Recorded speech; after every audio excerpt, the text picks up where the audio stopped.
Hola a todos, profesor, compañeros, ¿cómo están? Les doy la bienvenida al programa A Prueba de Riesgo. En él tendrán que ver 5 videos sobre la antipolítica, su auge e huida. Al finalizar cada uno les presentaremos 2 opciones para que ustedes identifiquen si el ejemplo A o el ejemplo B es el correcto con respecto a lo que acaban de visualizar. Así que saquen sus papeles, sus lápiz y presten mucha atención. Este es el baile. Ya sabemos que muy pronto se vienen las elecciones del 2000 y sabemos que el Fuji está ganándole al Choledo, a ese ratón, a ese asqueroso. Y como nosotros sabemos, estamos muy agradecidos. Todo el Perú de hecho debería estarlo, porque gracias al Fuji ya no tenemos terrorismo y la hiperinflación que se causó por esos gobiernos tradicionalistas como el gordo Alan ya no están. Ahora son tiempos de felicidad, tiempos de chamba. Y es así como ahora también el Fuji está proponiendo mucha más chamba para todos. Porque ante la reintegración en la economía mundial nos ha costado un poco. Pero aún así estamos levantándonos, el dólar ha bajado, a diferencia de cómo estaban en esos tiempos del gordo Alan, ese rojete. Y lamentablemente es que estos políticos, el gordo Andrade, el nerviosón de Castañeda no tienen palo, no tienen mano dura para que combatan a los terrucos. Estos son terrucos, son rojos. Necesitamos tiempo de estabilidad y bueno, es por eso que muchos ya sabemos por quién vamos a votar en estas elecciones del 2000. A ver, digámoslo juntos. ¡Chino! ¡Chino! Estamos a un mes de las elecciones esperadas del 2000 y lamentablemente al día de hoy hemos recibido una noticia que nos ha consternado. Se ha detectado falsificaciones de firmas. ¿En qué partido? Ahora lo veremos. Con respecto a los grupos de la alianza del partido Perú 2000, se han registrado firmas falsas. Este partido, que tiene como candidato a la presidencia a Alberto Fujimori, ha hecho firmas falsas para que pueda ser así inscrito como partido a la JNE. Ellos necesitaban 600.000 firmas y llegaron a 1 millón con la falsificación. ¿Cómo sucedió la falsificación? Usaron firmas de las elecciones municipales del 86, el año pasado, en 1999, entre octubre y noviembre. Y es así como, obteniendo los registros de las firmas de los ciudadanos, alcanzaron las firmas. Hola, falsas. ¿qué tal? Vamos a hablar sobre la palabra, la imagen y otros aspectos políticos. Para poder entender un poco mejor este tema, me gustaría comenzar explicando acerca de lo retórico y de lo logocéntrico. Comencemos con lo retórico. Lo retórico, pues bueno, es el arte de persuadir, de deleitar, de conmover con las palabras, pero no solamente en el aspecto oral, sino también en el aspecto escrito. Ahora, tocando un poco más el tema de lo logocéntrico, pues bueno, también buscaban persuadir mediante las palabras, pero esto a través del racionalismo, es decir, del intercambio de ideas, del intercambio de diálogos. Para poder entender un poco mejor estos temas, estos aspectos, voy a hablar sobre diferentes personajes políticos que hemos tenido a lo largo de este tiempo, ya que la política es bien conocida por todos. Para abarcar un poco más el tema de la palabra, me gustaría mencionar en este caso a uno de los mejores oradores que hemos tenido, que es Alan García, que si bien de alguna u otra manera fue estudiante, discípulo de Víctor Raúl Laya de la Torre, pues le aprendió muy bien el tema de dialogar, el tema de ser un buen orador, el hecho de comunicarse muy bien, el hecho de hacer de que sus palabras transmitan mucha seguridad y veracidad, lo aprendió muy bien, lo cual es perfecto porque sí fue uno de los mejores oradores que tuvimos en este aspecto. También mencionando a Mario Vargas Llosa, también fue un buen orador, quizás no al nivel de Alan García, porque Alan García realmente tenía mucho poder en las palabras que decía, pero sí fue un buen orador.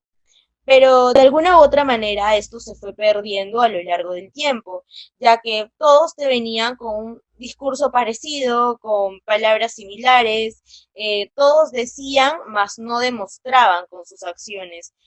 Se podría decir de alguna u otra manera que todos te metían el floro, igual o parecido, pero ninguno te daba más allá de eso. Hasta que llegó Alberto Fujimori. Alberto Fujimori, al ser un ingeniero, no tenía tanta facilidad en las palabras, tanta facilidad en dialogar, como quizás a diferencia de sus contrincantes, pero lo que lo caracterizó y lo diferenció de los demás fue el hecho que él sí demostraba con sus acciones. Él buscaba que la imagen que transmitía sea contundente, es decir, no le importaba tanto las palabras porque él creía que con las acciones que realizaba era más que suficiente. Alberto Fujimori realizaba mítines, realizaba muchas campañas, era muy populista, incluso en uno de los mítines que realizó hizo un baile, era una tecnocumbia que se le denominó el baile del chino, lo pueden ver aquí. Este baile fue muy popular, fue quien lo llevó a tener más acogida de alguna u otra manera con el pueblo, que incluso llegó a ser nuestro presidente. Alberto Fujimori era una persona con mucha relevancia, mucho liderazgo político y también mediático. Tocando un poco del tema mediático, esto se le salió de la mano de alguna u otra manera. Que llegó al punto de controlar lo que decían las diferentes casas televisivas, los diferentes canales. Alberto Fujimori un poco más y hacía la pauta, él indicaba lo que quería que se colocara en los diferentes canales, él elegía, él seleccionaba la publicidad estatal, reprimía muchas veces a esos programas políticos que trataban de brindar de alguna u otra manera información para que el pueblo pueda saber realmente cómo va el aspecto de la política. Todo eso lo reprimió, pero llegó a estallar mucho más cuando hizo la expropiación de Frecuencia Latina. Cuando Alberto Fujimori expropió Frecuencia Latina, uno de los últimos programas que hubieron en el aspecto político fue el programa de César Hildebrand y el programa de Contrapunto. Al cerrarse todos estos programas políticos, ya no se podía hablar más sobre este tema. Los noticieros usualmente empezaban con asesinatos, situaciones relevantes y irrelevantes de alguna u otra manera, situaciones que quizás todo el pueblo no tenía mucho interés. Pero eso no fue una limitación para que de alguna u otra manera se llegara a exponer los sucesos de la política que estaban sucediendo. En ese entonces se creó una página web que se llamaba Asociación Pro Defensa de la Verdad, el cual fue su líder, se podría decir, Héctor Facial, quien expuso varios videos de diferentes personajes políticos. Uno de ellos fue Vladimiro Montesinos. Se expuso un video de él, el cual les voy a dejar un fragmento acá, lo cual perjudicó mucho a Alberto Fujimori en su gobierno. Ahora, si hablamos un poco más del tema mediático, un poco más del tema televisivo, también se creó en este tiempo un talk show de Laura Bozzo, donde más que informar se trataba de hacer que el pueblo o el público que miraba esos programas se sintiera un poco más alejado de la realidad. Era un programa que no informaba nada de política, era un programa como los denominados ahora programas basura, era un programa que no sumaba a la gente, era un programa que solamente de alguna otra manera entretenía con escándalos de la vida cotidiana de los diferentes personajes que aparecían por ahí, lo cual les voy a dejar un fragmento aquí. ¿Qué pasa, el desgraciado? Y eso, en eso se basó más que todo este tema con Laura Bozzo. El día de hoy, el candidato presidencial Toledo ha seguido con las protestas. Como ya sabemos, desde que se confirmó la falsificación de firmas que hizo el partido de Fujimori, Toledo ha declarado que estamos en riesgo y que hay un fraude y que en ese entonces iba a haber un fraude electoral. ¿Por qué? Porque la documentación de las elecciones municipales del 86 fueron proporcionadas por la misma OMPE y nada era garantizable para ese entonces. Si la OMPE había dado esos documentos para las elecciones, ¿dónde tendríamos una garantía? Fujimori tomó algunas acciones y ahora la población se había calmado, y en la boca de urna, de hecho, Toledo tenía el 48%, mientras que Fujimori solamente tenía el 40%, pero todo cambió con el conteo rápido. Algunos expertos dijeron que a lo mejor iba a ser la emoción de las personas, lo cual había afectado los resultados, pero el conteo rápido terminó siendo todo lo contrario. El 49% se lo llevaba Alberto Fujimori y el 40% se lo llevaba Toledo. Y es ahí cuando Toledo siguió con la idea de fraude. Una vez acabadas las elecciones y dando declarado en este caso, Alberto Fujimori como el nuevo presidente, Toledo estuvo totalmente en contra y los diferentes opositores políticos salieron a apoyarlo. Y es así como se encabezó una marcha gigante donde Toledo desde el Sheraton invitaba a los jóvenes a que se manifestaran ante el palacio. Incluso diferentes organizaciones como Transparencia se habían retirado, entonces la presión en estos momentos es muy grave. Esperemos que Fujimori pueda aclarar algo al respecto, porque hasta el momento no ha hablado nada y eso también genera malestar en la misma población. Hoy día vamos a hablar de Toledo. Sí, ese cholo que se para tomando fotos con gringas y luego esas gringas lo rechazan y que para el colmo también es bien borracho. Como saben, Toledo está picón porque no acepta su derrota ante Fuji, hacia el Fujimori. Que Fuji, en este caso, ha ganado las elecciones, como hemos podido ver en el flash electoral, y este Toledo no lo acepta, no le basta no tener suficiente mano dura y tampoco no le basta ser un incapaz para que la gente pueda tener chamba, porque solamente se conforma con ser un cholo de Harvard. Y es por eso que ayer con su salvajismo ha convocado a marchas. No le basta que las elecciones realmente sean democráticas porque ha sido el pueblo que ha elegido a Fujimori. No se deben que por qué meter otros presidentes para que nos digan cómo debemos gobernar en nuestro país. Fujimori ha sido elegido democráticamente y este cholo no sabe aceptar que ha perdido. No sabe aceptar que ya ha perdido, no sabe aceptar de que es tiempo de que Fujimori siga continuando su obra, porque nos está yendo muy bien como país. Y ahora vienen a marchar y a generar desorden, a convocar lo de las marchas de los 4 suyos. ¿Qué es eso? ¿Qué es ese desorden que está causando Toledo? Toledo solamente se quiere oponer a este gobierno porque sabe que si se opone, sus amigos cerrucos van a salir y no van a sentirse atacados ante el Fujimori. ¿Qué son estos tiempos, por favor? Continuando con A Prueba de Riesgo, ahora vamos a profundizar sobre los tabloides. Estos surgieron a mediados del siglo XX en Lima y estos también eran conocidos como diarios vespertinos.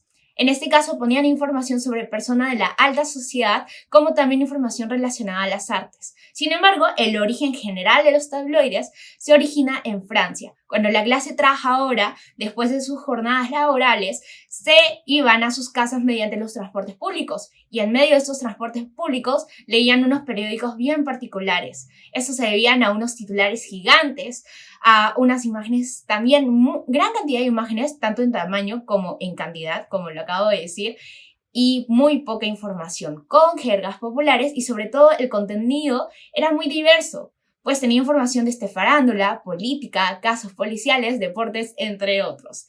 Esto era totalmente diferente al diario conocido en Francia, que era Le Monde, un diario muy clásico en ese entonces. Y en Perú, el primero de estos diarios fue Última Hora, que en su tiempo fue catalogado como la cloaca de la prensa peruana. Sin embargo, si los expertos se hubieran quedado unos 40 años después, a lo mejor hubieran sido un poco más respetuosos con esa primera edición. Estos diarios en el Perú eran populares, utilizaban jergas y sobre todo iban a estos sectores. Salieron periódicos como Correo, Expreso, Ojo y sobre todo también se subieron a adaptar a la nueva cultura popular que era fruto de las migraciones. Estos diarios también sufrieron ciertas mutaciones ya que se diversificaron y también se independizaron, como en el caso de los diarios deportivos. Ahora, para hablar sobre este tipo de prensa, el autor de Gregori dice que no utilizará el término diarios chichas, pues esto de alguna forma es un adjetivo que fomenta el choleo. En este caso se va a referir como prensa amarilla, como también como prensa sin. Estos estaban llenos de páginas coloridas y sobre todo vedettes mostrando alguna parte de su cuerpo, como su trasero, su parte delantera, que en este caso está totalmente censurado. Y esto es fruto, si bien es cierto, un poco del comportamiento machista, también es del sector al que estaba distribuido este tipo de periódicos, a personas que no ascendían socialmente. Ya no eran personajes de alta sociedad o incluso algunos artistas reconocidos, sino eran las mismas vedettes de las que se hablaba y mostraba mucho contenido. Estos diarios también revolucionaron lo que vendría a ser la chismografía, pues antiguamente cuando había una persona con mucho éxito se le trataba de hacer caer con brujería o cualquiera de estas cosas. Luego pasó al chisme y cuando aparecieron estos diarios fue un chisme mediático, donde atacaban a las vedettes por sus amoríos, como también fomentaban la discriminación. Es por eso que se rompe lo público y lo privado, lo obsceno y sobre todo el lenguaje un poco más explícito. Algunos diarios fundados o en este caso capturados también por el CIN fueron El Chino, Mañanero, La Chuchi, entre otros. Y es así como en 1997 estos diarios que aparentaban hacer una crítica a las jerarquías se terminaron mostrando todo lo contrario, sino que fueron más que todo un medio para hacer propaganda política y para atacar a los opositores. Es así que los nuevos rajes ya no eran para las vedettes, sino que estos eran reemplazados por los políticos que estaban en oposición en aquel gobierno de Fujimori. Y esto empeoró para la segunda reelección de Fujimori, aunque en realidad era la tercera. Esto había sucedido en 1999 y es de que estos diarios escribían calumnias contra todos los opositores, tanto así que algunas no eran realmente ciertas. Los llamaban locos, los llamaban nerviosones, los llamaban gordos y de alguna forma los caricaturizaban para exagerar su mínimo rasgo y cualquier imperfección. Como también inventaban declaraciones o diálogos que habían con oficiales que realmente nunca vieron, y estas estaban citadas encima entre comillas. Lo peor de todo es de que estos políticos como Castañeda Alosio no podían quejarse ante el Poder Judicial porque estos poderes también estaban corruptos. Ahora hablaremos un poco de la difusión, porque es cierto, no todas las personas compraban estos periódicos a pesar de que costaban menos de un sol y que de hecho eran bastante económicos. Estos periódicos sobrevivían a una difusión muy especial, porque si bien es cierto recibían apoyo económico del Estado, su principal medio de difusión eran en los mismos kioscos, porque todos los peruanos en ese entonces tenían la costumbre de amontonarse en las mañanas en los kioscos y leer los grandes titulares, sobre todo los que más podían ver. Y en este caso estábamos hablando de la prensa amarilla que estaba ahí presente. Los diarios SIN eran los más notables y sobre todo también tenían estos títulos un poco parecidos a los que hoy en día tenemos, como el clickbait. Títulos totalmente descabellados y que también atacaban a los opositores, llamándolos debiluchos o llorones como a Castañeda Alosio, estaban presentes. Acá dejo alguno de ellos para que puedan ir viéndolos. Pero no se preocupen porque de esto vamos a hablar un poco más lo que fue en el segundo capítulo. Y es de que acá vamos a tocar a profundidad esto. Para el segundo capítulo debemos tomar en cuenta el contexto de ese entonces, ya que Fujimori era considerado como aquel que había derrotado al terrorismo, como también había causado un ambiente seguro económico donde la hiperinflación se había reducido.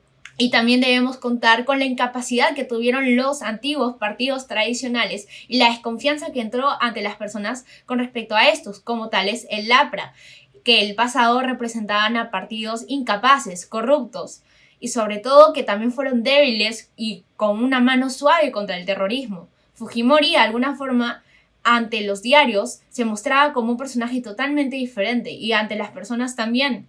Es por eso que la oposición representaba el pasado. Bueno, al menos eso era lo que se daba a entender.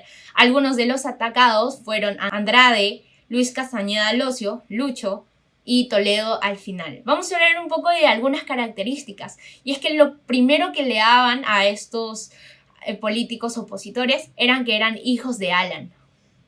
Como Andrade fue el primero en de hecho lanzarse y confirmar que iba a estar participando para las elecciones del 2000, todos los diarios del CIN comenzaron a atacarle a Andrade. En ese tiempo había sido alcalde de la Municipalidad de Lima y era un personaje muy reconocido y muy aceptado. Había fundado el partido Somos Perú, incluso había nacido en Barrios Altos, tenía un origen humilde, pero a estos diarios no les importó atacarlo e ir totalmente contra él hasta dejarlo casi muerto.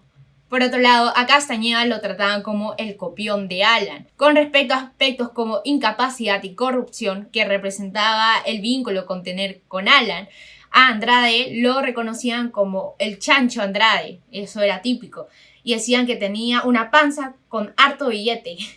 Por otro lado, a Castañeda Locio lo acusaban de la caja del pescador, de ser un corrupto. También se los consideraba como pitucos, enemigos de la pobreza y los chamberos. En este caso, Andrade, a pesar de haber sido nacido en barrios altos, como fue alcalde de la municipalidad de Lima, era considerado un poco más pituco, con un poco más de clase. Y al mismo tiempo, como había tenido ciertos viajes, lo consideraban un extranjero en Lima. Es por eso que eso era lo que decían de él. Asimismo, tratando de buscar reducir el trabajo informal y diciendo de que iba a sacar a todos los informales, lo declararon como un enemigo de los empresarios chamberos que empezaban como informales. También nos faltaba el hecho que los relacionaban con ser pro-terroristas.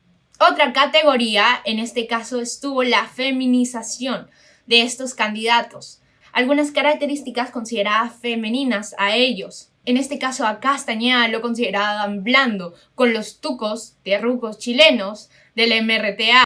También como débiles, cobardes, y acá estaba presente el hombre no llora, como Castañeda llora por los terrucos y por su juicio, o como acosetes, en el caso de Castañeda, que era acusado de rajar feo del Perú.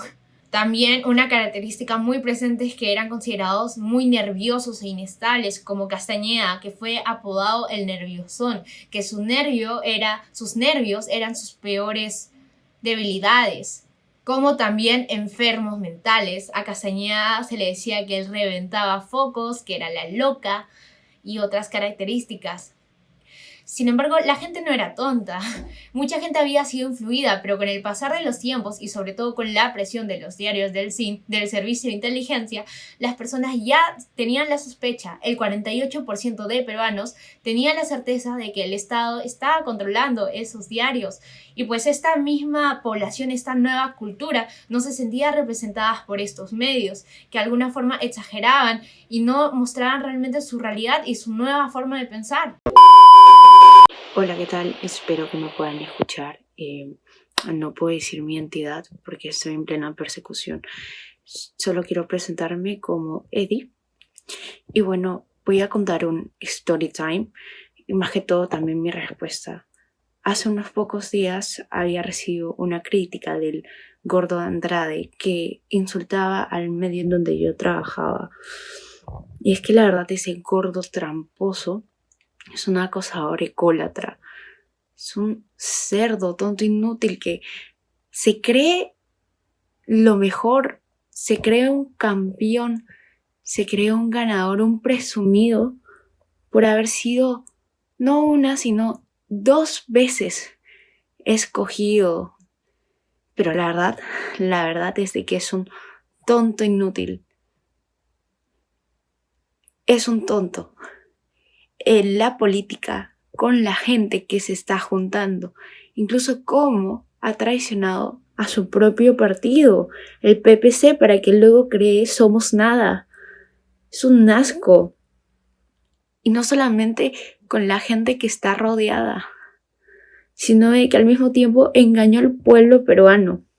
Dijo que no se iba a presentar para las elecciones del 2000 como un candidato presidencial, y ha anunciado su candidatura hace poco. Pero no, sabemos de que no vas a poder ser presidente, gordo Andrade, porque no tienes clase, no tienes el potencial, simplemente no vas a poder serlo. Y acá todo el Perú lo sabe, lo traidor y egoísta Y lo ególatra que eres. En esta parte vamos a ver la expresión del odio de los peruanos tradicionales que podemos fácilmente encontrar en las columnas de opinión. Dentro del mismo podemos encontrar cosas como la superioridad moral. Podemos encontrar el caso de Manuel Merino y cómo ascendió hasta la presidencia del Perú y cómo se reflejó estas críticas en la sociedad. Además, también de esto podemos encontrar 2 expresiones que los peruanos utilizamos demasiado al momento de etiquetarnos entre nosotros: el acojudearlo o ningunearlo.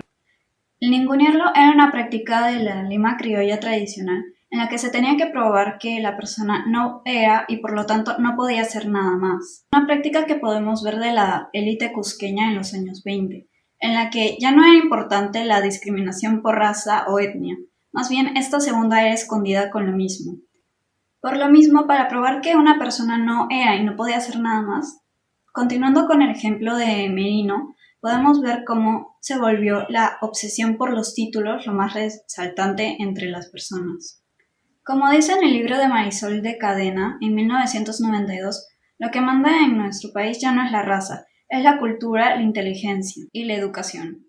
Todas estas críticas, mayor hecha por una población, como antes se mencionó, tradicional y conservadora, son recogidas por los medios y se reproducen y se vuelven masivas. Al final de esto podemos ver cómo de alguna manera las personas se disculpan con el público por la cantidad de odio que se puede ver reflejado, pero se trata de encubrir de manera, entre comillas, cariñosa. Mayormente defendiéndose de que es simplemente una opinión o una forma de informar. Ivonne Susi Díaz, más conocida como la tía Susi, ha decidido lanzarse al Congreso. El día de hoy nos recibió con una gran noticia a todos y sorprendente porque se había inscrito el número 13, el número con el cual va a ir al Congreso por el partido Mía en una de sus derrier. Y es que la congresista no tuvo mayor idea que copiarle a la italiana Cicciolina para mostrar su candidatura al Congreso. En vez de inscribirse el número en su busto, optó por hacerlo en una de sus nalgas. Ante esto ha habido diferentes críticas, algunas personas la catalogan como bruta, sin embargo, también hay algunas críticas un poco positivas, pero son muy pocas. Incluso el mismo arzobispo de Lima ha declarado que ella no tiene dignidad para representar a un pueblo, y ante ello la tía Susi le ha respondido que él debería ser aquel que promueva la unión y no la desunión en estos tiempos. La tía Chuchi ha decidido colgar sus tangas para que pueda obtener un curul en el Congreso. Así es, esta mañana la tía Chuchi apareció haciendo una campaña con su nalga inscrita un número 13, incitando a que todos voten por ella para el Congreso. ¿Pero qué se cree esta rubia tonta que ni siquiera ha ido a la universidad? Es una vedette, a eso pertenece, a eso es lo que se dedica. No debería estar metiéndose en política. Hasta el mismo arzobispo de Lima ha declarado que a ella le falta dignidad para que pueda creer de que va a representar a un pueblo y que lo va a hacer bien. Ella propone que va a regalar su dinero, su sueldo de congresista a los pobres. ¿Realmente lo va a cumplir? El arzobispo mismo dice que ella solamente tiene la autoridad para representar a un pez. Esperemos que en estos días se le pueda ir la locura, porque parece que no está viendo bien. En el capítulo llamado Género y Política en el Fujimorismo, hablaremos de las masculinidades subordinadas. El género se inserta en complejas estructuras del poder. Por ello, la masculinidad contemporánea se equipara por tener algún tipo de poder, no solo individual, sino también grupal. Ser macho significa entonces desarrollar relaciones jerárquicas, dar órdenes, ¡Desalojen a los revoltosos! lograr objetivos y vencer.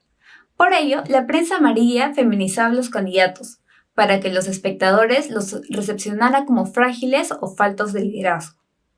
Las mujeres y la prensa amarilla, la amenaza del patriarca. El 28 de junio, el diario El Men sacó un artículo dirigido a mujeres sobre técnicas para salvar su matrimonio. En él, la columna repite los lugares más comunes del machismo tradicional que sin embargo resultan muy útiles para entender cómo la prensa amarilla puede encajar tan fácilmente dentro del proyecto autoritario. Solo algunas anotaciones. Según Eddie, las mujeres que seguían esa columna eran la mayoría amas de casa, que cuidan todo el día de los hijos, lejos de las mujeres populares que trabajan o que tal vez han perdido el empleo y se han quedado en el hogar. En todo caso, el ama de casa sigue siendo una mujer ideal a comparación de las vedettes. Mujeres y el poder fujimorista, la venganza del patriarca.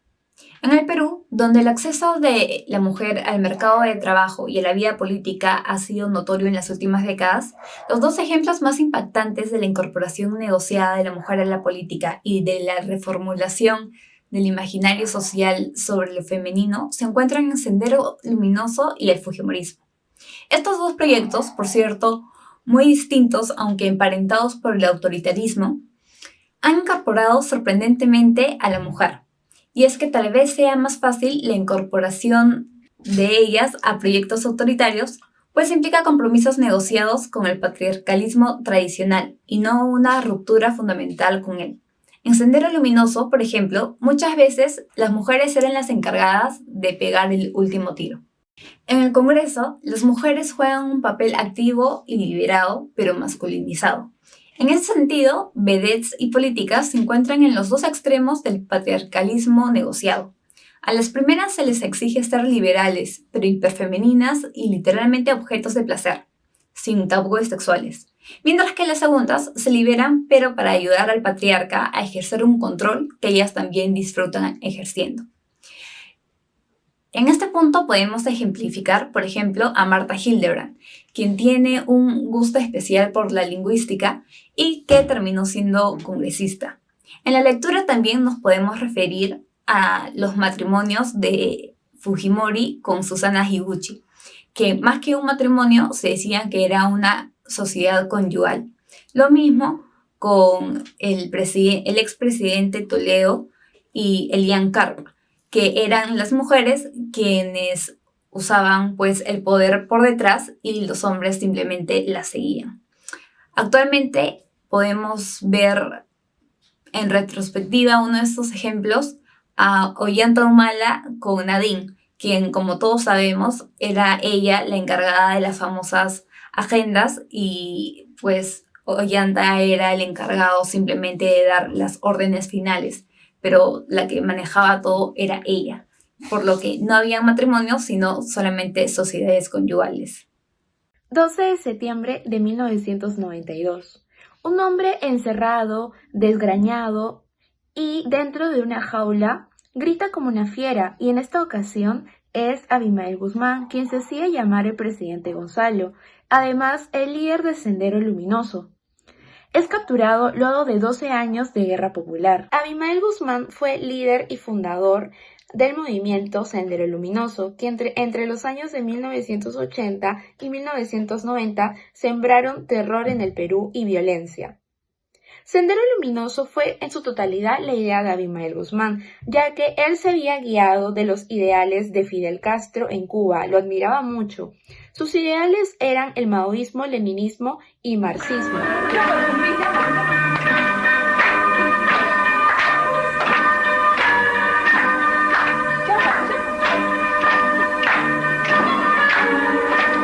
Sendero Luminoso, te preguntarás.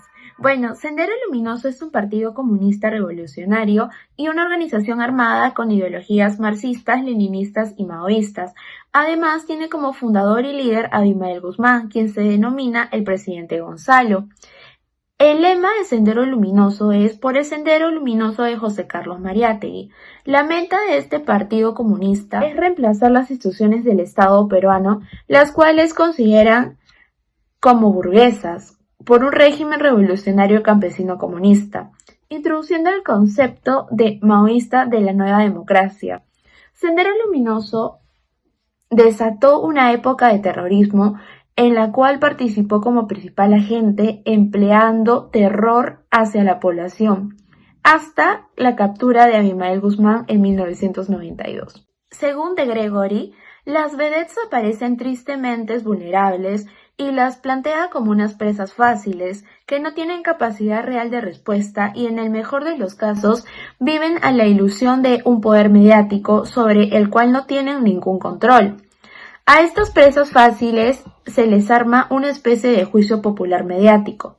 El término "ampay" es cada vez aún más frecuente en la vida de las vedettes, pues cada vez que una vedette hace un descargo argumentando que no cobraron o era solo un amigo, es la manera de fundamentar el contenido audiovisual que se presenta de ellas con un acompañante. Es así como nace el término "ampay". Castigo ejemplizador. Así como Sendero Luminoso aniquila en 1000 pedazos el cadáver de sus víctimas, también sucede algo así con las vedettes y el juicio de valor que se le emplean quizás en la televisión, ya que sus esos programas de la farándula las ridiculizan y las humillan ante televisión nacional, pues las humillan con algunos titulares o quizás con algunos reportajes que estos presentan. ¿Hace cuánto tiempo estás separada de tu esposo? Hace Isela, ¿qué pasó, Isela? ¿Se terminó el amor con tu esposo que ya están separados? Jugaremos, muévete, luz verde. Matrimonio 256. Eliminado. Magali y los Ampais. Según de Gregory, los destapes de Magali TV pretenden romper con convencionalismos y las hipocresías, pero en realidad se ubican dentro de los marcos de una moral machista, intolerante, frente a la cual los comportamientos de las condenadas parecen desviados. De esta forma es como nace el término Ampai. En primera instancia fue usado en Magali TV, para dar a conocer el nombre de los sucesos de cómo ocurrían estos encuentros, quizás entre las bebés y sus acompañantes, o tal vez entre los futbolistas siéndoles infiel a sus esposas. Así es como de esta forma nace el término Ampai. De esta forma es como lo denominan quizás al acto sorpresivo en el cual se le puede encontrar una situación comprometedora a ambas personas.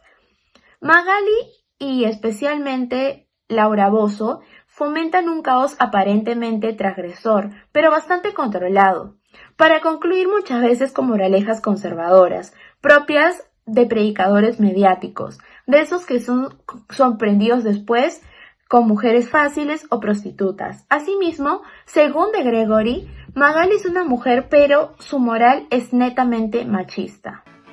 Bueno chicos y profesor Néstor, espero que hayan disfrutado mucho nuestra presentación y que hayan prestado mucha atención.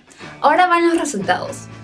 Si marcaron todas A, los felicito. Ustedes habrían vivido la época de los 90 de una forma muy crítica y objetiva. Si en cambio solo marcaron 3A, quizá hayan podido ser manipulados por los medios de comunicación y la coyuntura política. Pero si marcaron menos de 3A, lo lamento. Tal vez deban ser más atentos y desarrollar un juicio personal, crítico.